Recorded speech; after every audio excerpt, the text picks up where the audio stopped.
పెద్దరాణి అమ్మ, ఈ స్వప్న సుందరి కావాలనే మందులు కింద పడేసింది. రాజేశ్వరి, సావిత్రి ఈ పని కావాలని చేయలేదులే.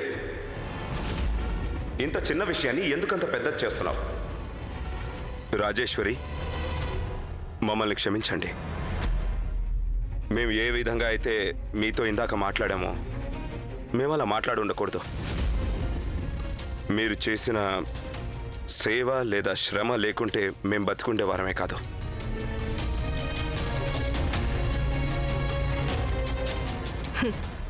ఎవరి మీదైతే అందరికన్నా ఎక్కువ ప్రేమ ఉంటుందో వారి మీదే కోపం వస్తుంది. మీరు మా మీద అధికారం ఉందనుకున్నారు, అందుకేగా మా మీద కోపం తెచ్చుకుంటారు.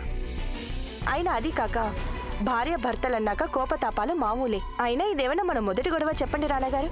ఇంతకు ముందు కూడా మీకు మా మీద కోపం వచ్చేది. మేము అలిగి కూర్చుంటే మీరు ఇంకా ప్రేమగా మమ్మల్ని బుజ్జగించేవారు. ఆహారంలో ఉప్పులాగా గొడవలు కూడా ప్రేమలో అవసరమేగా రానాగారు. సావిత్రి మాకు ప్రస్తుతంలో బతకమని సలహా ఇచ్చింది, కానీ ఈ ప్రస్తుతంలో బతకడం చాలా కష్టంగా ఉండేలా ఉంది. మేము నీకెలా నేర్పించామో అలాగే మాలిష్ చెయ్యి.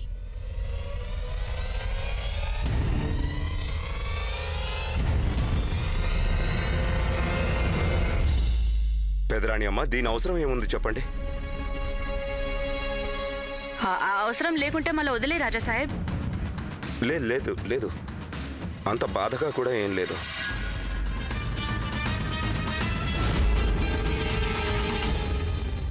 మేం మిమ్మల్ని విషయం అడగాలి రాణా గారు.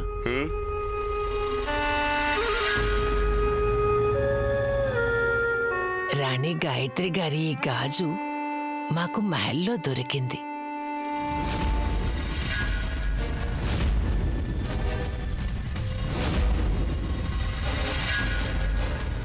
దీన్ని ఏం చెయ్యాలి? మీరేం చేయాలనుకుంటే అది చేయండి పెదరాణి అమ్మ, మాకెలాంటి ఇబ్బంది లేదు.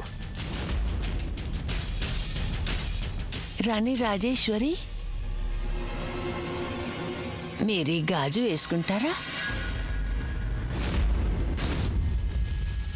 పెద్దరాణి అమ్మ, ఏ ఆడదైతే మా భర్త మీద తుపాకీ పేల్చిందో మేము తన గాజు వేసుకుంటామా?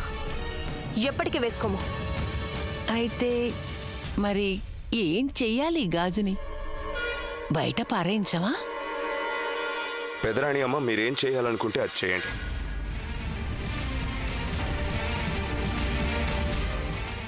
సరే, అయితే దీన్ని నువ్వు తీసుకో.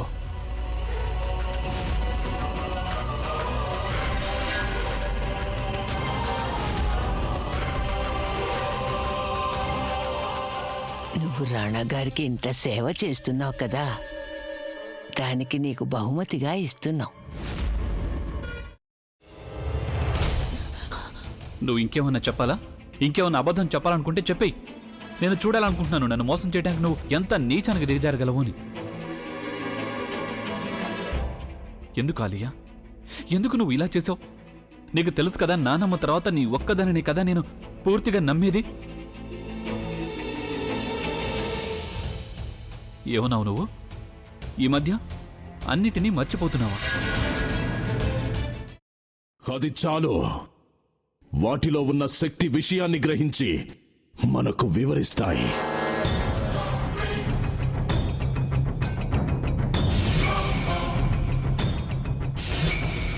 ఎవరు ఆ దండ విప్పొద్దు, గది తలుపులు తెరవద్దు.